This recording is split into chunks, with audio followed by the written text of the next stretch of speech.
રામ વખતે રાવણ હતો સાચું, પણ રાવણ વખતે વિભીષણ પણ હતા અને વિભીષણે સત્યને મદદ કરીને તો રાવણ એમનો વાળ વાંકો નહોતો કરી શક્યો.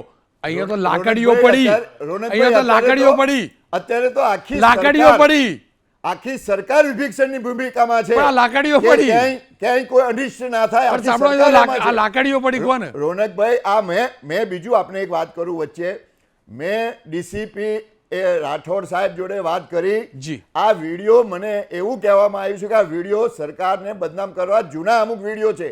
આ વિડીયો કોને મૂકે એની પણ તપાસ ચાલુ છે, કારણ કે આ જૂના વિડીયો મૂકીને ક્યાંક ને ક્યાંક તંત્રને બદનામ કરવાનો કામ છે. આજે જાળી તો હતી. આ જૂના વિડીયો છે. જૂના એટલે થયેલું. આ વિડીયો ગમે ત્યારના મૂક્યા છે, સાંભળો, ગમે તે સમયના હોઈ શકે. જૂના વાયરલ થયા. અમે આજ પૂછ્યું ધારાસભ્યને, ધારાસભ્ય બાઇટ નહીં આપી. હું તમને એ પણ કહું, અમારામાં પ્રેક્ટિસ છે કોલ રેકોર્ડિંગ નહીં કરવાની, મારી તમામને સલાહ મારી ટીમને. એટલે રેકોર્ડિંગ નહીં હોય, પણ તમે કહેતા હોય ને તો પત્યા પછી તમને ધારાસભ્ય જોડે વાત કરાવી દઉં.